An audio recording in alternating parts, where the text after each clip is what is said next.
AP EAMCET కౌన్సిలింగ్లో మెయిన్గా 5 steps ఉంటాయి. ఈ 5 స్టెప్స్ గురించి ఈ వీడియోలో డీటెయిల్డ్గా ఎక్స్ప్లెయిన్ చేస్తా. అలాగే చాలామంది కౌన్సిలింగ్లో కొన్ని మిస్టేక్స్ చేస్తారు. ఆ మిస్టేక్స్ వల్ల మంచి కాలేజీలో సీట్ రావాల్సిన వాళ్ళకు కూడా అంత మంచి కాలేజీలో సీట్ రాదు. అలాగే చాలామందికి ఇంకో డౌట్ ఏముంటుందంటే, నాకు ఫస్ట్ కౌన్సిలింగ్లో వచ్చిన కాలేజ్ నచ్చలేదు, ఏం చేయాలి? అలాగే నాకు ఫస్ట్ కౌన్సిలింగ్లో ఒక కాలేజ్లో సీట్ వచ్చింది, నేను సెకండ్ కౌన్సిలింగ్కి వెళ్ళొచ్చా? ఈ వీడియోలో నేను ఈ పాయింట్ గురించి కూడా చెప్తాను. సో వీడియో స్కిప్ చేయకుండా లాస్ట్ వరకు చూడండి. అండ్ మీకు ఎంసెట్లో ఎంత ర్యాంక్ వచ్చింది అండ్ మీరు ఏ కాలేజ్లో జాయిన్ అవుదాం అనుకుంటున్నారు అనేది ఖచ్చితంగా కామెంట్ సెక్షన్లో కామెంట్ చేయండి. అసలు ఇంకా చాలామందికి మెయిన్గా ఏం డౌట్ ఉంటుందంటే, అసలు కౌన్సిలింగ్ అంటే ఏంటి? మేము ఎంసెట్ ఎగ్జామ్ రాసేసాం కదా, ర్యాంక్ వచ్చేసింది, ఇంకా కౌన్సిలింగ్ అంటే ఏంటి అని చాలామందికి డౌట్ ఉంటుంది. సింపుల్గా చెప్తా చూడండి. మీకు ర్యాంక్ వచ్చిన తర్వాత మీరు ఏదన్నా కాలేజీలో జాయిన్ అవ్వాలంటే ఇది కౌన్సిలింగ్ అనేది ఒక ప్రాసెస్ లాగా అనమాట. మీ ర్యాంక్ బట్టి మీరు వెబ్ ఆప్షన్స్ పెట్టుకుంటే దాన్ని బట్టి మీకు ఒక కాలేజ్ అనేది సెలెక్ట్ చేస్తారనమాట. సో అలా మీరు కాలేజ్లో జాయిన్ అవుతారు సింపుల్గా. దీంట్లో మీకు డీటెయిల్డ్గా ఈ 5 స్టెప్స్ అయితే ఉంటాయి ఇప్పుడు నేను కవర్ చేయబోతున్నవి. సో ఈ 5 స్టెప్స్ గురించి ఇప్పుడు డీటెయిల్గా చూద్దాం. స్టెప్ 1 వచ్చేసరికి మీ డీటెయిల్స్ ఫిల్ చేసి ప్రాసెసింగ్ ఫీ అనేది పే చేయాలి. ఈ ఫీ అనేది కేటగిరీ బట్టి ఉంటుంది. ఓసీ అండ్ బీసీకి అయితే ఒక 1200 ఉంటుంది. అలాగే ఎస్సీ ఎస్టీస్కి అయితే ఒక 600 వరకు ఉంటుంది. ఇక్కడ మీరైతే బేసిక్ డీటెయిల్స్ అయితే ఫిల్ చేయాల్సి ఉంటుంది. ఆల్రెడీ మీరు ఎగ్జామ్ రాసినప్పుడు కొన్ని ఫిల్ చేసి ఉంటారు, కొన్ని అయితే జస్ట్ చెక్ చేసుకోవడం, కొన్ని ఫిల్ చేస్తే సరిపోతుంది. మీరు ఆ డీటెయిల్స్ ఫిల్ చేశాక ప్రాసెసింగ్ ఫీ అనేది పే చేస్తారు. ప్రాసెసింగ్ ఫీ పే చేసిన తర్వాత ఖచ్చితంగా మీ పేమెంట్ కన్ఫర్మ్ అయిందా లేదా అని ఒకసారి డబుల్ చెక్ చేసుకోండి. మీకు ఇచ్చిన డేట్ లోపు మీరు ప్రాసెసింగ్ ఫీ పే చేసి అసలు కన్ఫర్మ్ అయిందా లేదా అనేది ఖచ్చితంగా చెక్ చేసుకోవాలి. ఎందుకంటే వన్స్ మీరు డేట్ కంప్లీట్ అయితే మళ్ళీ మనీ పే చేయలేరు. అలాగే ఈ కౌన్సిలింగ్ డేట్స్ గురించి ఇంకా అఫీషియల్గా డేట్స్ అయితే ఏం రిలీజ్ అవ్వలేదు. నేను ఈ వీడియో పోస్ట్ చేస్తున్న టైంకి మేబీ చాలామంది జూలై 15న స్టార్ట్ అవ్వచ్చు అంటున్నారు. అది ఇంకా కన్ఫర్మేషన్ లేదు. సో డేట్స్ ఎప్పుడు ఇచ్చినా ప్రాసెస్ అనేది ఇదే. అండ్ సెకండ్ వచ్చేసరికి సర్టిఫికేట్ వెరిఫికేషన్. మీకు ఒక డేట్ ఇస్తారనమాట, ఈ పలానా డేట్ లోపు సర్టిఫికేట్స్ వెరిఫై చేసుకోవాలి అనేసి ఇస్తారు. మీరు ఆ డేట్ లోపు మీకు సంబంధించిన సర్టిఫికేట్స్ అన్ని మీరు అప్లోడ్ చేయాల్సి ఉంటుంది. లైక్ 10th కానీ, ఇంటర్ మార్క్ షీట్ కానీ, అలాగే క్యాస్ట్, రిజర్వేషన్ ఉన్న వాళ్ళు మాత్రం క్యాస్ట్ సర్టిఫికేట్ అప్లోడ్ చేయడం అస్సలు మర్చిపోకండి. అలాగే కొంతమందికి ఓసీ వాళ్ళకి ఈడబ్ల్యూఎస్ ఉంటుంది. ఆ ఈడబ్ల్యూఎస్ సర్టిఫికేట్ కూడా చాలా ఇంపార్టెంట్. మీరు కనుక ఇప్పుడు అప్లోడ్ చేయకపోతే మీకు తర్వాత ప్రాబ్లం అవుతుంది. సో రిజర్వేషన్ ఉన్న వాళ్ళు ఖచ్చితంగా ఈ సర్టిఫికేట్స్ అన్ని అప్లోడ్ చేయండి. అలాగే ఏమేమి సర్టిఫికేట్స్ ఉండాలి అనేది నేను డిస్క్రిప్షన్లో లింక్ ఇస్తాను. ఒకసారి ఆ డాక్యుమెంట్లోకి వెళ్ళి మీరు క్లియర్గా చెక్ చేసుకోండి. అలాగే చాలామందికి మెయిన్గా ఉండే డౌట్ ఏంటంటే, ఈ సర్టిఫికేట్ వెరిఫికేషన్ ఆన్లైన్లో ఉంటుందా ఆఫ్లైన్లో ఉంటుందా అని అడుగుతారు. ఏపీ వాళ్ళకైతే ఆన్లైన్లోనే ఉంటుంది, తెలంగాణ వాళ్ళకైతే ఆఫ్లైన్లో ఉంటుంది. ఏపీలో కూడా కొంతమందికి ఆఫ్లైన్లో ఉంటుంది అనమాట. అది ఎవరికంటే పీడబ్ల్యూడీ ఉన్న వాళ్ళకి, ఎన్సీసీ, క్యాప్ సర్టిఫికేట్స్ ఉంటాయి కదా, వాళ్ళకి మాత్రం ఆఫ్లైన్లో సర్టిఫికేట్ వెరిఫికేషన్ అనేది జరుగుతుంది.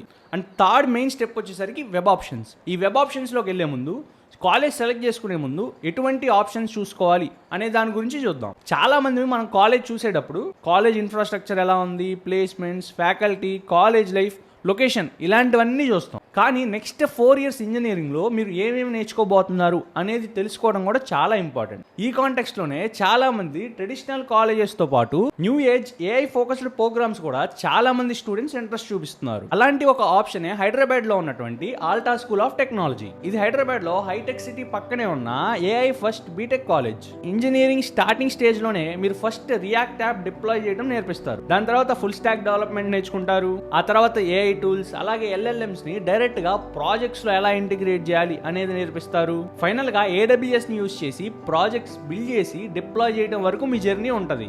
అండ్ అనదర్ బెస్ట్ పార్ట్ ఏంటంటే, ఇక్కడ స్టూడెంట్స్ కి MacBook M5 and first week నుంచే 15+ ప్రీమియం AI టూల్స్ కి ఫ్రీ యాక్సెస్ ఉంటుంది. కాలేజ్ కంప్లీట్ అయ్యేలోపు ఓన్గా బిల్డ్ చేసిన 30 ప్రాజెక్ట్సే మీకు పోర్ట్ఫోలియో లాగా ఉంటాయి. ఇక్కడ చదువుతున్న స్టూడెంట్స్ 25+ మెంబర్స్ అయితే మంత్లీ 50,000 ఇంటర్న్షిప్స్ సెక్యూర్ చేశారు. లొకేషన్ ఆల్రెడీ ఇంతాకే చెప్పాను, హైటెక్ సిటీ పక్కనే ఉంటుంది క్యాంపస్.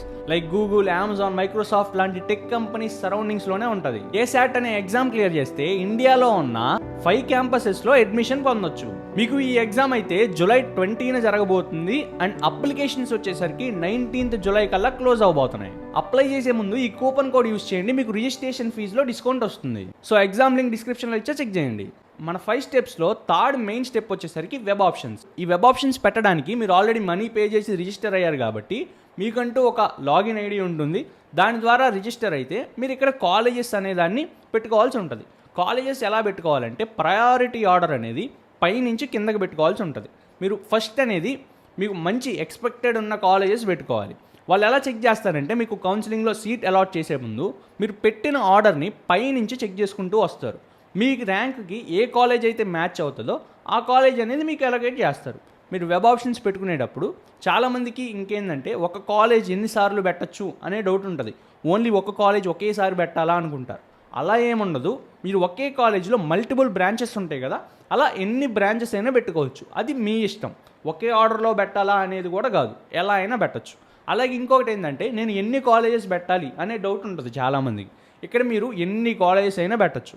మీరు ఎన్ని కాలేజెస్ ఎక్కువ పెడితే మీకు వచ్చే ఛాన్సెస్ అంత ఎక్కువ ఉంటుంది. ఒకవేళ మీకు ఈ వెబ్ ఆప్షన్స్ గురించి ఇంకా డీటెయిల్డ్గా ఎక్స్ప్లెనేషన్ కావాలంటే కామెంట్ సెక్షన్లో వెబ్ ఆప్షన్స్ అని కామెంట్ చేయండి. నేను డీటెయిల్గా ఒక వీడియో చేయడానికి ట్రై చేస్తాను. అలాగే ఈ వెబ్ ఆప్షన్స్లో ఇంకొకటి ఏంటంటే కాలేజెస్ అన్నీ మీరు సెలెక్ట్ చేసుకున్న తర్వాత ఇక్కడ మీకు సేవ్ అండ్ ఫ్రీజ్ అని 2 ఆప్షన్స్ ఉంటాయి. ఇక్కడ మీరు ఈ 2 ఆప్షన్స్లో ఏ ఆప్షన్ సెలెక్ట్ చేసుకోవాలి అంటే మీరు ఇంకా ఆప్షన్స్ చేంజ్ చేసే పని లేదు అనుకుంటే ఫ్రీజ్ క్లిక్ చేయండి. వన్స్ మీరు కనుక ఫ్రీజ్ అనేది క్లిక్ చేస్తే మళ్ళీ ఎడిట్ చేయలేరు. సో మీరేం చేస్తారంటే ఫస్ట్ అయితే మీరు ఆప్షన్స్ పెట్టిన తర్వాత సేవ్ చేయండి. అలాగే ఆ web options entry last date ఉంటుంది కదా, ఆ రోజు ఫ్రీజ్ చేయండి. ఒకసారి చెక్ చేసుకోండి. కొన్నిసార్లు అయితే లాస్ట్ డే అదే ఆటోమేటిక్గా ఫ్రీజ్ అయిపోతుంది. సో మీరు ముందుగానే ఫ్రీజ్ చేసి ఇబ్బంది పడకండి. అండ్ 4th వచ్చేసరికి సీట్ అలాట్మెంట్. ఇక్కడ ఏమవుతుందంటే మీరు వెబ్ ఆప్షన్స్ పెట్టిన తర్వాత మీ వెబ్ ఆప్షన్స్ బట్టి ఒకరోజు మీకు ఒక సీట్ అనేది అలాట్ చేస్తారు. ఈ సీట్ అలాట్మెంట్ వచ్చినప్పుడు మీకు అలాట్మెంట్ ఆర్డర్ అనేది వస్తుంది అనమాట. మీరు అది ఖచ్చితంగా డౌన్లోడ్ చేసుకోండి.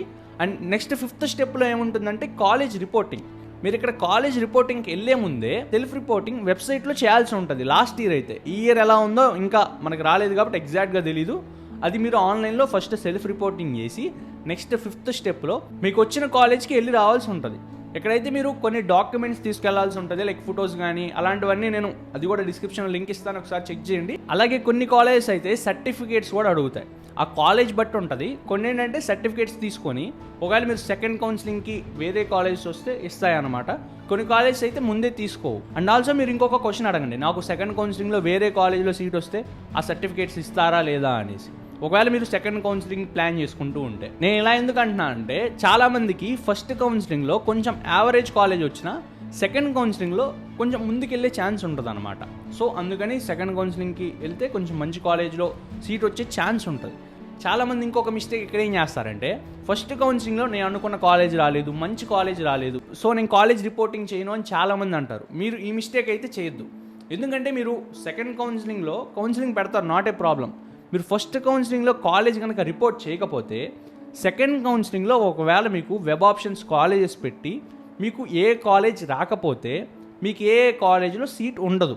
అదే మీరు ఫస్ట్ కౌన్సిలింగ్లో కాలేజ్ రిపోర్ట్ చేస్తే సెకండ్ కౌన్సిలింగ్లో ఏదైనా కాలేజీలో సీట్ వస్తే ఆ వచ్చిన కాలేజ్కి వెళ్ళిపోతారు, వెల్ అండ్ గుడ్.